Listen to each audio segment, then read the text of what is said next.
Now, I do know that even at hinting at this idea of taking away someone's bread can stir up a lot of upset, emotion, resistance, etc. But I just want to challenge you to watch this video, because the question is, why do people love bread so much? I mean, what is it about the bread that is so special that people like so much?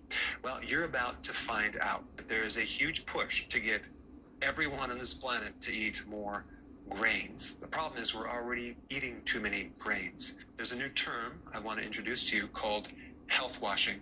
Health washing is a term to describe giving certain claims to foods that are not necessarily true. I mean, everywhere you look, the grains are natural, they're wholesome.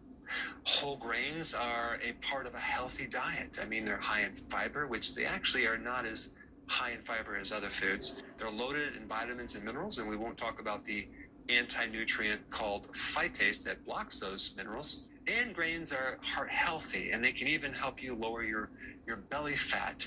But the problem is that most of these studies are surveys, they're questionnaires, they're not peer-reviewed, placebo-controlled clinical trials. And if they are, they're industry-sponsored studies. The point is that when we're continually told to consume 6 to 11 servings of grains as our foundation for our diet, one half of them being whole grains, the other can be refined grains, that's a tremendous amount of carbohydrates that are introduced to our diet. But today I'm going to talk about just one little tiny aspect of bread. Okay, I'm not going to talk about how it turns into sugar and it can cause weight gain.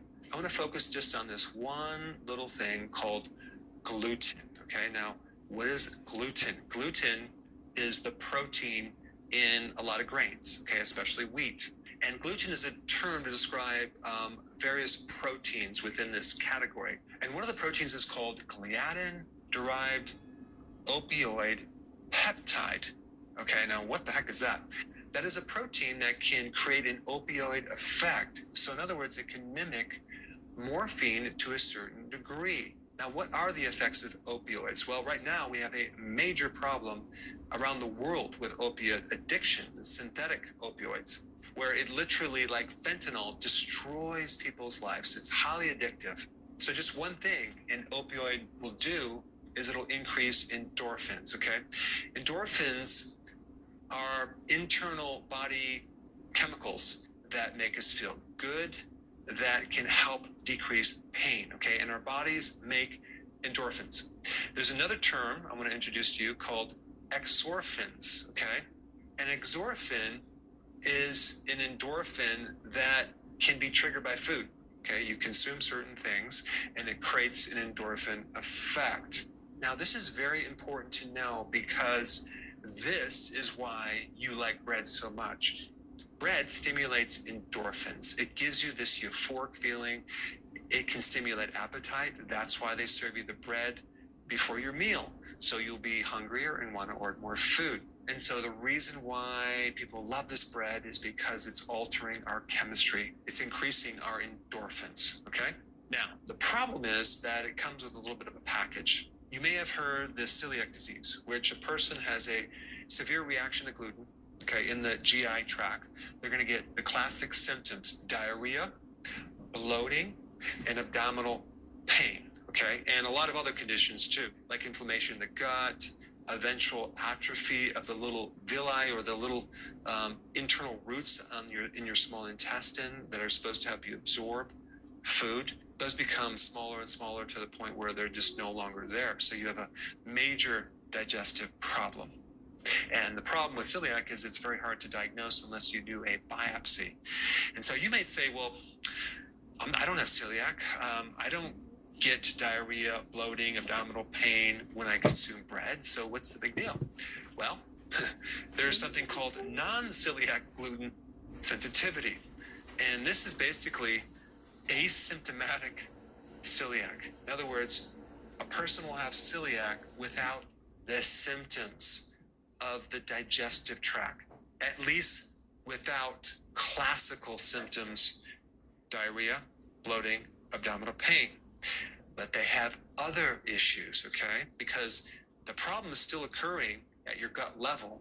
The damage is still being done on these villi. You're getting inflammation, you're getting atrophy that will eventually show up in other problems down the road. But you may not experience really any symptoms when you have bread.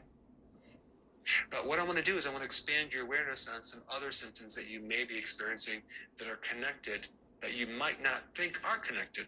Let's first talk about the mental connection, how it can affect your mental state. Well, first of all, it can create symptoms like ADD, depression, anxiety, and even autism. And I will put that research down below. It can even lead to things like schizophrenia, which I will put that study down below as well. The other problem is a permeability issue in your gut. So you've heard of leaky gut, right? Well, that is a condition where you have holes in your gut that's created by the inflammation because there's so much omega-6 fatty acids in bread and grains. Like if we were going to compare omega-3 to omega-6, it's like 1 to 22. So in other words, there's 22 times more omega-6 fatty acids than there is omega-3. So there's a lot of inflammation going on, which is going to create holes or permeability issues in your lower gut. And when you have holes, you allow proteins to go through and you create all sorts of immune reactions.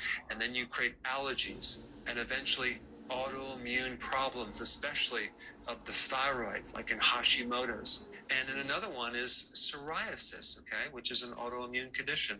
So we get damage to our intestine, and then we start getting malabsorption. We no longer absorb certain things, and that leads to vitamin and mineral deficiencies and a whole cascade of additional problems, which I'm not going to get into. Another common symptom is insomnia, which leads to fatigue. You may have brain fog. You may also become anemic because you can't absorb iron, and it can lead to digestive problems like GERD, which is a severe acid reflux, and headaches and migraines, and the list goes on and on and on. Now, sometimes when people live in America, they consume like a pizza, for example, and they feel very bloated, but then that bloating goes away. And maybe they go on a trip overseas. Maybe they go to Italy and they eat a pizza, but they don't react. And they're wondering, why can I eat grains in certain countries, but I cannot consume them in other countries like America? Well, one of the reasons is that when you ferment grains to bread or pizza dough or whatever, the fermentation, the microbes actually eat the protein. They start reducing the gluten considerably. So for example, sourdough bread has a lot less gluten as other breads, and this is why they might not experience the bloating. And so in America, the way they make bread is they don't ferment it for 2 or 3 days. They maybe ferment it for like an hour or so, and so we retain the gluten.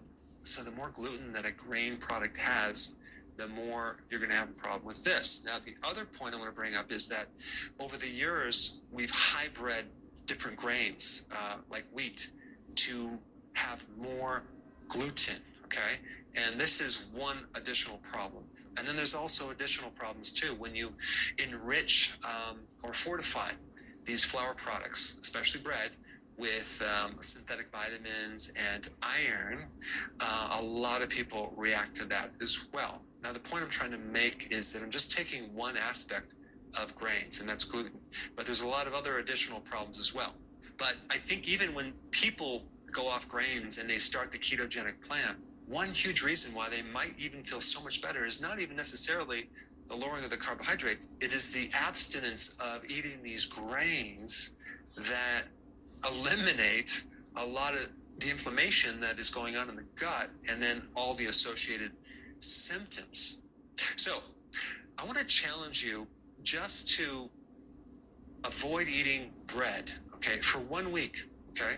In fact, avoid all grains for 1 week and just see how you feel. And then the next week, go back to eating bread and grains, and then see how you feel, and then compare these two, and then decide whether it's worth it or not. Now, if you have not seen my video on sugar and how that affects the red blood cell, that's a real interesting video. I'm going to put that one up right here. Check it out.